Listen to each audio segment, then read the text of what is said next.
Okay, the next chord, we're going back to B flat 7, takes B flat mixolydian. E flat 7 takes E flat mixolydian. Next we have D minor 7 flat 5. Now this takes a chord scale or a mode called D Locrian natural 9. Now this is obviously a mode of the melodic minor. It's the 6th mode of the melodic minor, which means in this case we're going to be playing F melodic minor over a D minor 7 flat 5 to achieve the notes of D Locrian natural 9. And in this position it's going to look like this.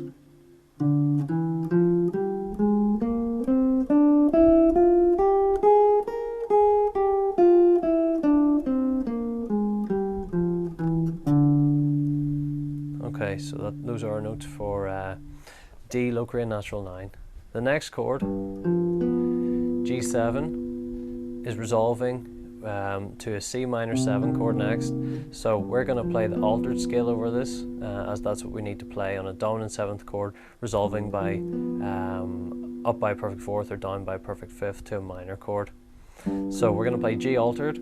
Altered is obviously the 7th mode of the melodic minor, so we're going to be playing A flat melodic minor over a G7 chord to get G altered, which is going to sound like this.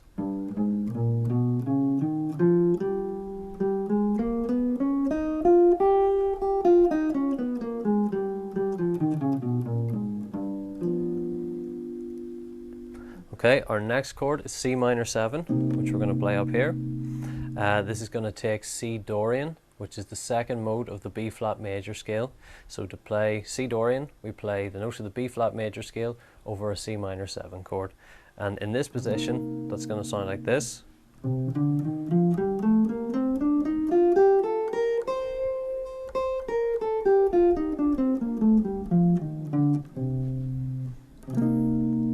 Okay, our next chord, F7, because it's part of a 2-5-1, we're going to play it as F altered.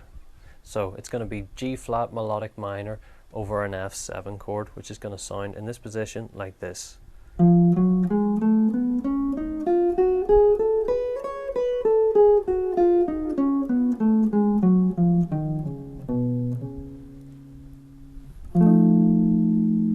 Okay, our next chord, B flat 7, we've covered B flat mixolydian. G7 is going to be G altered. C minor 7 is C Dorian. And F7 is F altered. Okay, so that covers all the modes and shapes we need to apply to the chord shapes we already have. So at first you should just focus on getting familiar with the shapes, how they feel under your fingers and how they sound to your ears. However, after some practice, when you start to get the hang of actually playing the things, it's time to move on to the next stage and to start to engage your brain a bit more in it and consider the function of each note in the mode shape as you play it in terms of how it relates to the chord.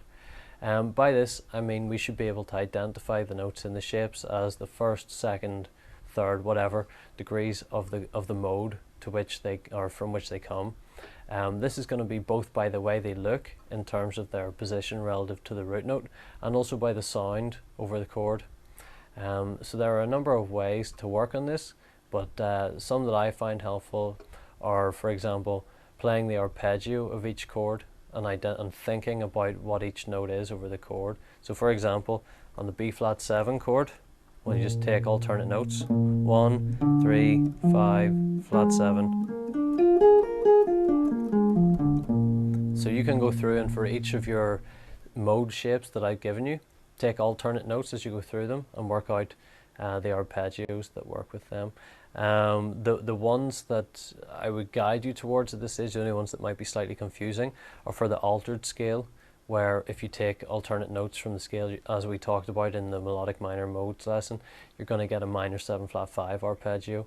What I would recommend you do with those particular scales are take the 1st, this is for G altered by the way, take the 1st, then the 4th degree of the scale, 1, 2, 3, 4, which is effectively the major 3rd. Then I would take the 6th degree of the scale, the 7th degree, and then you're back to the 1, so you get this sound.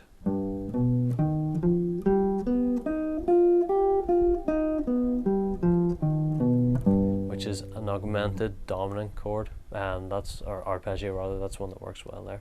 But the point is, you're playing the arpeggios, listening to the sound of the chords, and thinking about what each note in the arpeggio represents. Because there's less notes than there are in the scale, this makes it maybe slightly easier to start to get an idea of the function of each one. So what you can do after you get used to that is then start playing the arpeggio, but beginning on the different degrees of the arpeggio. So for example, the first time you're playing through, you might go 1, 3, 5, flat 7, 1. That's on a B dominant chord, B flat dominant chord. Then the next time you might start on the third, 3, 5, flat 7, 1, 3. Then on the fifth, then on the flat 7, and then on the 1 again. And you can do this moving both up and down. So it's a great way to get used to what you've got under your fingers there, like really trying to understand the notes. Another great way to do it is to go through the mode and compare each note in the mode to the root. So you got, for B flat mixolydian for example, 1 major second, 1 major third, 1 perfect fourth, 1 perfect fifth, until eventually you can just go straight through. And you can continue this over an octave, so 1 major second, 1 major third, 1 perfect fourth, 1 perfect fifth, 1 major sixth, 1 flat 7, 1 root. Now obviously that's doing them in order, but maybe you want to try doing them out of order to make it more complicated. 1 flat 7, 1 major third, 1 6, 1 9. That's going to be helpful to you.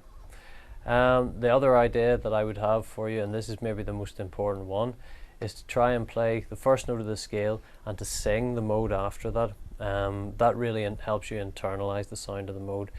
And after all, it's really, whenever we come to improvisation, it's really all about what you hear in your head. So that's probably going to be one of the most important exercises. Try playing the first note and singing the second.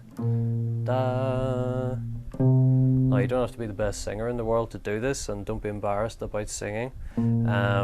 As long as you in your head are able to say, well yeah, that's the pitch I was going for, that's fine. Then you might want to try doing the next note after that. If you can do that and play it correctly, then you want to move on to the rest of the scale. Maybe then you want to just play the first note of the scale and try and sing 1 octave. And then after that, after you can sing 1 octave of each scale, you're pretty much good to go. Then try sing it in thirds and fourths and fifths, whatever you want. So those are a number of practice methods by which you can actually start to put this mode information into a musical context.